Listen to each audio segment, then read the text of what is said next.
Bang, bahas Garut yang jadi negara di Eropa. Menarik nih. Kamu habis lihat video ini kan? Ada anak sekolahan yang diinterview. Mereka diminta sebutin negara-negara yang ada di Eropa yang berhasil dapat 200.000. Orang pertama langsung jawab Garut. Nah, saya bingung. Sejak kapan Garut jadi negara? Udah gitu di Eropa lagi. Tiga negara dari huruf T. Indonesia, Malaysia, Bekasi. Kelas 3 Bu, sampai sekarang ABC nggak bisa, kata ABC tak boleh, nggak bisa baca kata. Jadi saya rasa ya kan, udah IQ orang Indonesia ini rendah-rendah, serendah tinggi badannya, saya rasa semakin hari ya semakin rendah aja.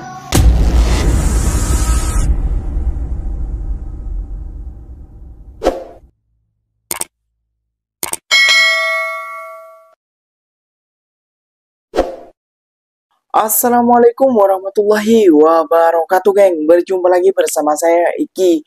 Gimana kabar-kabar saudara-saudara, sahabat-sahabat saya? Semoga kabar kalian selalu baik-baik saja, dilindungi oleh Allah Subhanahu wa taala, dijauhkan dari segala bala musibah dan diberi umur panjang. Amin ya robbal alamin.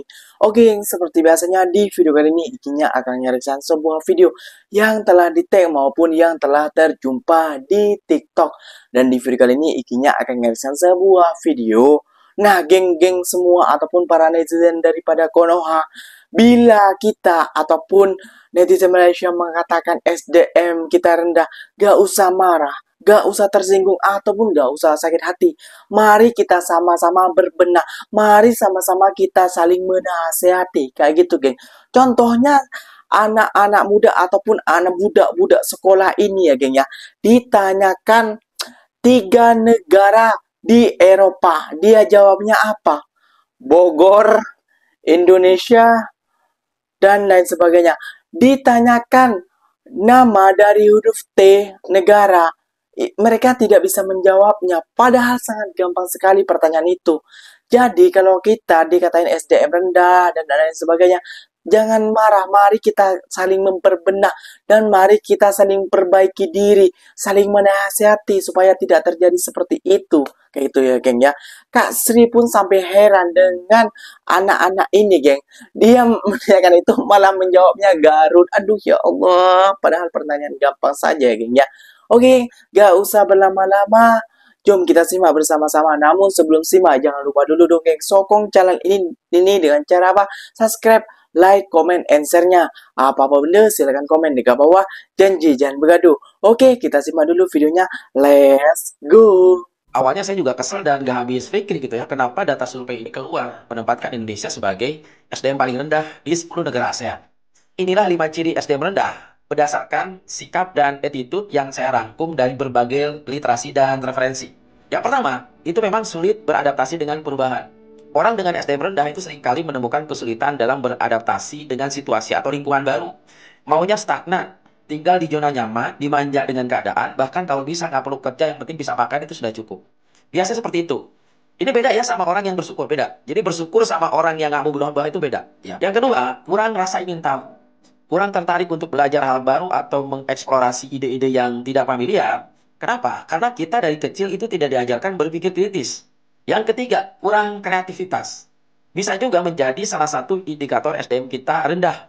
Penyebabnya karena kita juga dari kecil, dari SD sampai SMA, kita bukan dididik sebagai pencari solusi, tapi penghafal, pelajaran, teori dan angka-angka yang pakem yang kunci jawabannya sudah disiapkan.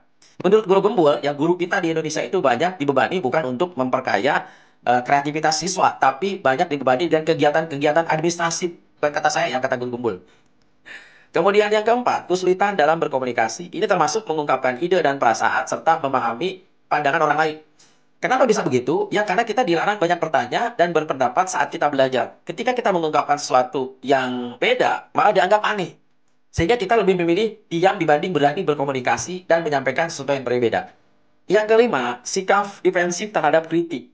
Ini terkadang kita mungkin terlalu cepat merasa tersinggung atau bertahan ketika menerima kritikan. Dari mulai rakyat jelata sampai pejabat.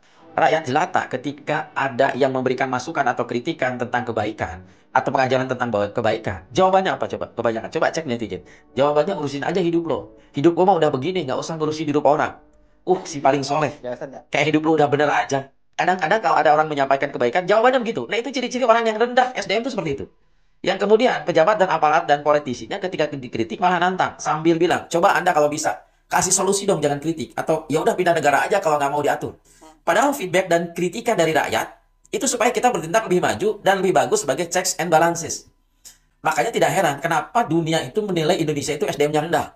Nah, jika dalam diri kita menunjukkan ada 5 ciri-ciri di atas, saya mau mengajak tidak ada salahnya kita untuk mencari cara berkembang. Mulailah dengan membuka diri, ya, pengalaman baru, berkomitmen pada pembelajaran yang terus-menerus, dan berlatih berpikir kritis serta empati sama orang lain. Ingat teman-teman, IQ bukanlah destinasi, tapi salah satu bagian dari perjalanan kita dalam kehidupan, supaya Indonesia lebih dihargai oleh negara lain. Sebut negara-negara yang ada di Eropa, nanti orang terakhir bakal menang 200.000, tapi kalau nggak bisa jawab atau salah, itu keluar. Mulai dari kamu, satu. Garut. Lah, negara di Eropa. Oh, negara apa? Mana ya? Ayo, sepak bola, timnas, banyak. Oh, ya, Indonesia. Eropa. Eropa. Ayo, Inggris. Inggris, satu. Amerika. Enggak, aku kasih kesempatan deh, satu lagi. Bukan, Amerika bukan. Jerman. Jerman. Brazil. Brazil bukan, satu lagi deh. Nyawanya satu lagi. Australia. Keluar. Belanda. Ayo, nyawanya tinggal satu. Polandia. Polandia bisa. Filipina. Out. Filipina itu Asia Tenggara. Vietnam. Out. Satu deh, jawab. Kamu apa? Thailand bisa. Asia Tenggara, oke, nggak apa-apa. Namanya siapa? Hanif. Hanif. Oke, Hanif dapat 200.000. Oke. Kasih kata-kata buat orang pemalas. Semangat, jangan pantang menyerah. Ah, jangan, malas aja udah. Berarti lu follow, siapa tahu selanjutnya. Sikat. Bang, bahas Garut yang jadi negara di Eropa. Menarik nih. Kamu habis lihat video ini kan? Ada anak sekolahan yang diinterview. Mereka diminta sebutin negara-negara yang ada di Eropa yang berhasil dapat 200.000. Orang pertama langsung jawab Garut. Nah, saya bingung. Sejak kapan Garut jadi negara? Udah gitu di Eropa lagi. Habis jawab Garut, dia jawab Indonesia. Saya lumayan kaget denger ini. Karena kalau lihat dari seragamnya, dia anak SMA atau setara. Nah, temennya dari tadi udah dengerin nih. Udah nyiapin jawaban. Terus dia jawab Amerika. Orang ketiga jawab Brazil sama Australia. Orang keempat jawabnya Vietnam. Salah semua. Langsung dah netizen pada komen. Anjay, masa depan bangsaku. Mereka belajar apa di sekolah? Ini settingan atau bener-bener emang nggak tahu sih Indonesia cemas ini? Nah, akhirnya mereka tetap dikasih 200.000. Karena kayaknya capek yang nanya. Kita nggak tahu mereka sekolah di mana, tapi kelihatannya ini beneran, bukan settingan. Tahu dari mana? Karena mereka minta video tadi dihapus. Mereka ngerasa kontennya merugikan mereka. Padahal mereka dengan sukarela ikutan challenge itu. Bahkan tetap menerima duitnya. Si kreator video tadi juga sampai klarifikasi nih. Dia bilang semuanya real jawaban mereka. Tidak ada paksaan. Kalau menurut kamu gimana? Saya mau dengar pendapat kamu. Sebut 3 negara yang dari huruf T. Tangerang. Timur.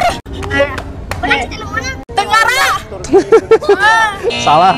Benar. Negara dari huruf T. Ayo. T dari T. Negara. Negara dari huruf T. Dan 4, 3, kalau negara ya. 3, 2, 1 teton. Sebut 3 negara dari huruf T. Indonesia, Malaysia, Bekasi.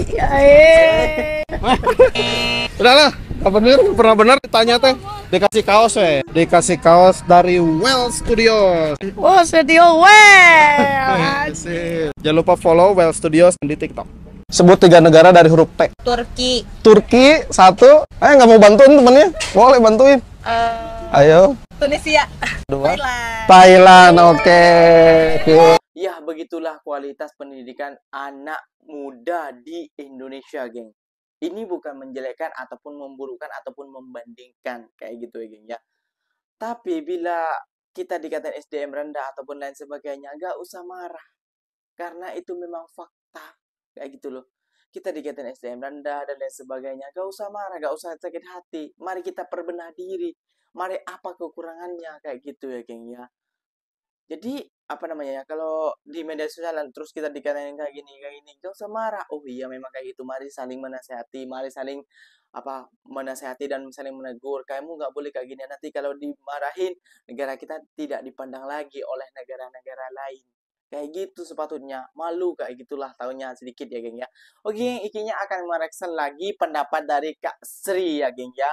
Kak Astri ini ya apa namanya yang pernah yang tinggal juga di Malaysia dan memiliki suami orang Malaysia juga. Apa sih tanggapannya Kak Astri ini tentang anak muda, anak mudi ataupun kualitas apa para anak muda yang berada di Indonesia ataupun para sekolah pendidikan di Indonesia kok seperti gitunya, kok seteru kayak gitu ya geng ya. Jom kita simak bersama-sama.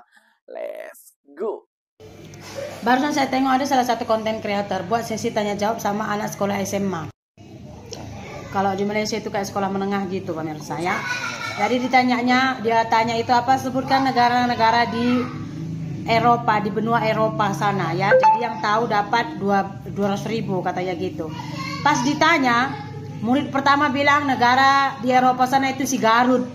Garut ya ampun. Itu tuh masih kayak daerah di Indonesia. Terus dibilangnya lagi kayak timnas apa, dia bagi clue Indonesia katanya. Lepas itu yang kedua kayak udah berpikir capek, dibilangnya Amerika. Lagi satu ada yang bilang Vietnam, Filipina. Ya ampun, saya pikir gini loh, saya juga nggak pandai-pandai kali sebenarnya. Tapi setahu saya lah kan, quality murid sekarang di Indonesia ini kok semakin jatuh ya. Tapi nggak heran juga. Jadi kemarin pas kita pergi studi tour anak-anak saya tuh SD, saya nampak tingkat kesopanan anak-anak sekarang tuh udah nggak ada sama guru-gurunya. Kalau kita dulu, kita itu sangat menghormati guru, ada rasa segan, ada rasa macam, pokoknya kita itu menjaga perangai lah, attitude kita di depan guru. Tapi SD-SD yang saya tengok itu sampai stres kepala otak saya dengarnya pemirsa. Ada yang nanya gini, oh pak, terus ini kita kemana? Katanya. Ya bapak gurunya tahu kan, jawablah, orang kepala sekolah kok nggak tahu apa-apa. Ya ampun, kayak gini murid saya pikir. Terus saya tengok juga, kebanyakan murid gitu, dia itu sama guru udah kayak berteman. Berteman maksudnya, bu tolong ini dulu bu tolong ambilkan itu bu tolong buatkan ini bu tolong begini gitu. Jadi mereka itu kayak nyuruh-nyuruh gurunya, udah kayak teman. Ya walaupun mungkin kurikulum sekarang mengatakan guru dengan murid itu harus akrab, tapi nggak boleh juga antara guru dengan murid itu kayak teman. Mesti ada batasannya guru-guru, murid-murid. Karena kalau akrab seperti teman, nanti nggak ada istilahnya rasa sopannya, nggak ada rasa segannya. Saya tengok sekarang kan, saya ada tanya sama gurunya lah, sama guru anak saya kan, kayak mana ya bu murid-murid sekarang ini kayak nggak ada sopannya. Saya bilang, ibu ya dia guru kelas 3. Tahu ibu kata ya, dia guru kelas 3, ada yang kelas 3 bu, sampai sekarang ABC nggak bisa, kata ABC tak boleh, nggak bisa baca kata. Ya Tuhan. Terus kalau kita suruh dijawabinya, dia menjawab gitu. Udah gitu kalau kita marah, dia lagi marah. Terus gitu kalau sekarang kita bentak sikit, mamanya terus datang, nggak mau anakku dibentak-bentak ya. Susah sekarang bu mau ngajar katanya. Jadi saya rasa ya kan, udah IQ orang Indonesia ini rendah-rendah, serendah tinggi badannya. Saya rasa semakin hari ya semakin rendah aja. Kenapa? Karena nggak kayak dulu. Kalau kami dulu, kalian tahu, kalau kami dulu pernah biologi buat PR, satu kelas itu cuma 2 orang siap. Selebihnya angkat bangku keliling tanah lapang. Udah keliling tanah lapang 10 kali kan, dijeweri guru sini. Cit. Itu las lah, nggak siap PR. Lain kali dia buat PR, semua udah kelam kabut, dia nggak siap. Pagi-pagi awal datang nyontek sana nyontek sini. Yang penting mereka masih ada usaha, karena mereka takut. Kayak kemarin ada guru anak saya ini yang ajar Silasmi kelas 1. Gurunya itu tegas sekali. Silasmi anak saya, PR kalau nggak siap, dia nangis. Pokoknya harus siap dikerjakannya. Sekarang suruh belajar, udahlah nggak apa-apa. Gurunya pun nggak marah. Jadi serba salah kalau gurunya marah, ya kan? Nanti ada tuntutan dari pihak orang tua. Kalau gurunya nggak marah, anak-anak jadi suka-suka. Jadi gak usah sakit hati, gak usah panasan kayak gitu. Bila kita ngomongin SDM rendah, IQ di bawah rata, kata dalam bawah tempurung dan lain sebagainya ya. Karena itu memang fakta kayak gitu. Fakta gimana bang caranya ya? Kita berubah, mentality kena ubah. Bila kita ingin maju, bila kita anak-anak kita ingin maju kayak gitu ya. Sampai kapan kayak gitu terus? Itu anak-anak sekolah tadi SMK loh, sekolah menengah kalau di Malaysia. Sekolah menengah itu mau lulus ya udah pandai-pandai kayak gitu ya. Jangan itu ditanyakan tentang negara, gak pertanyaan yang gampang ya, apalagi disuruh bahasa Inggris kayak gitu ya. Aduh, kalang kabut. Ya, Kayak gitu ya geng ya. Mumpung kalian para anak muda mudi yang lagi sekolah, belajarlah dengan baik, belajar dengan tekun kayak gitu ya.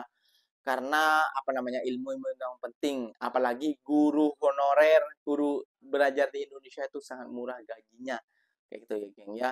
Jadi hormatilah gurunya, hormatilah pendidikan. Apa yang kalian rasakan hari ini nanti akan dirasakan di masa tua. Kalian akan menyesal kalau tidak belajar dengan sungguh-sungguh. Oke geng, mungkin videonya sampai di sini saja. Semoga video ini bermanfaat ataupun tidak bermanfaat, silahkan tulis di kolom komentar.